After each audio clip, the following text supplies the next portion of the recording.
Hi, everybody, and welcome back. Phil Nagy on Sports, joined as always by my cousin Kit over in California, joining us today, and it is exciting. The Browns have a winning record for the first time since 2014, which is just living the dream, and assuming it doesn't all fall out because everybody's starting to get COVID in the NFL today. We're excited to see what this team can do, and surely looks nice to have a good coach on the sideline. I think we can all agree that Stefanski is the real deal, and we're kind of surprised. We're kind of surprised that this is what it's supposed to look like when you have a talented and qualified head coach. But we're getting too far ahead of ourselves here. I don't want to steal any of Kit's keys to the game. So without further ado, week 4, got to shift our focus. The Dallas Cowboys in Jerry World. Kit, what are some offensive keys for the Browns this weekend in Dallas? So I actually think it starts with the passing game this time. One of the things about Stefanski I really appreciated is the fact that he is adaptive with his game plan week to week. I think Dallas, you really can exploit them in the secondary. They really have a weak secondary, so we need to further expose that secondary like many of the teams going in already have done. And then we need to lean on OBJ and Landry and Hooper and those guys to really get us a big chunk yardage, because we can really dice them up that way if we're smart about it. But then to do that, we need to, my second key is we really need a game plan for Aldon Smith. That guy's been wrecking shop back there. And you know, quite a comeback story, but he really is doing some good work. So we need the game plan for him, shift some protections, make sure that we're ready to protect Baker Mayfield and get him comfortable in the pocket to be able to make these throws. And then, although I say, you know, we need to focus on the passing, of course we need a heavy dose of Chubb in all of this because it sets up so much of our offense. So we definitely need to get Chubb going and run the ball and keep them on there. Force them to protect against the run when we know we're going to dice them up with the pass. Excellent. All right, now what about on the other side of the ball? We're starting to have some small incremental growth, I think, from Joe Woods' defense. You can sort of see what they're trying to do. Again, just need some bodies back.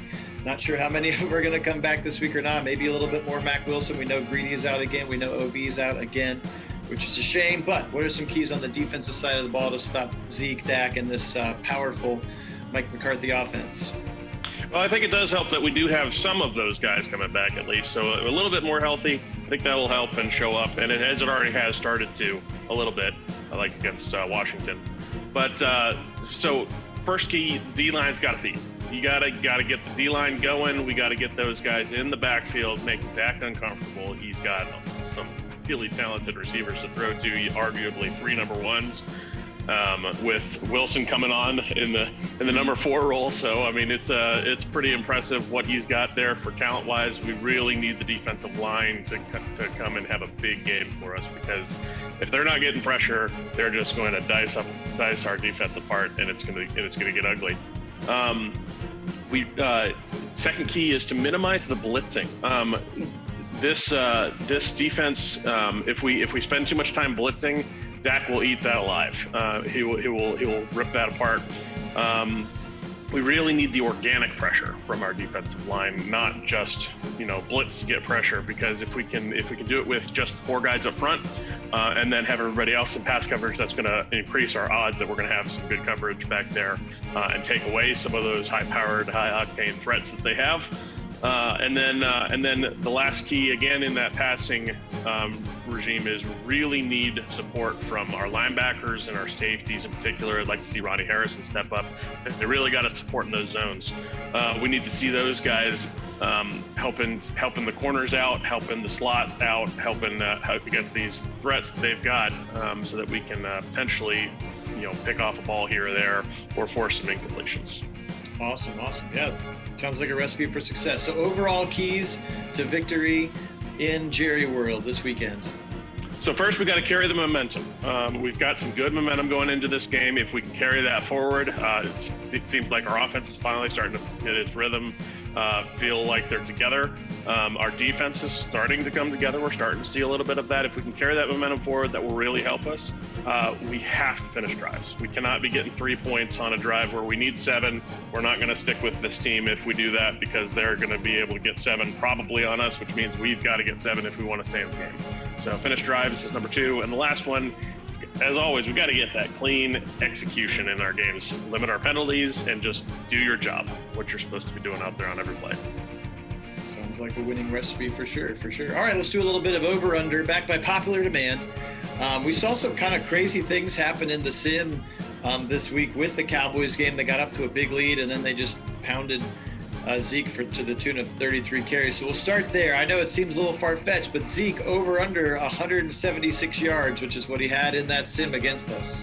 Oh, man, he better be under that because we're going to be in a lot of trouble if he's over. So we'll go under. I'd like to see them hold him to under 100 yards, but I think that's a little bit unlikely. I think he's probably a little bit more likely in the 100 to 120 range. Gotcha. Also yesterday we saw eventually, again, it took a little bit of time for the offense to get going with the sim, but Austin Hooper ended the game with a team-high 8 catches. We'll say this, not over under 8 catches. Yes or no, Austin Hooper leading receiver in terms of catches tomorrow for the Browns? I think no. I'd like it to be. I'd love to see Hooper get some love. And actually, if he's getting a lot of targets, potentially we're doing very well in the pass game at that point, because that means they're taking away OBJ, they're taking away Landry, but then Hooper's going to be wide. But on the other hand, I think more likely we're going to see more targets for OBJ and Landry than we're going to see for Hooper. All right, sounds good. And then last one, we'll change it up again. We'll do either, neither, or both.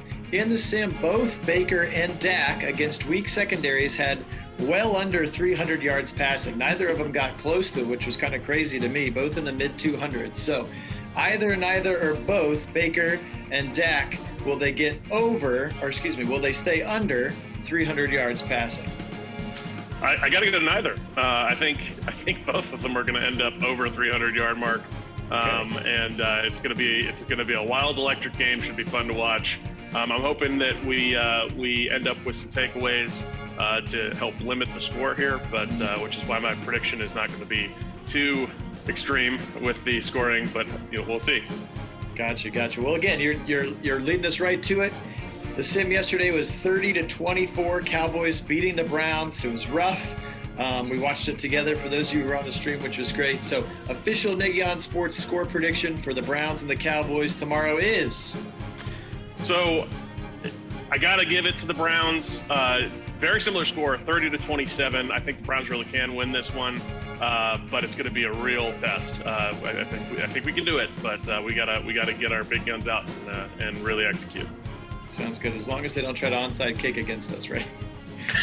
Or we just fall on the ball. Right, or at least we just know the rules of the game and lay on the ball after 6 yards. So anyway, all right, well, we appreciate it. That's the official pregame show for this week. As always, thank you so much to our supporters. We're up to 350 subscribers on the channel, which is just awesome, and a bunch of people hopping on to watch the games, and we can't wait to catch the next one with you. But we'll watch the real thing, and then we'll talk about it again next week. But again, for my cousin Kit, I'm Phil Nagy from Nagy on Sports, and as always, go Browns!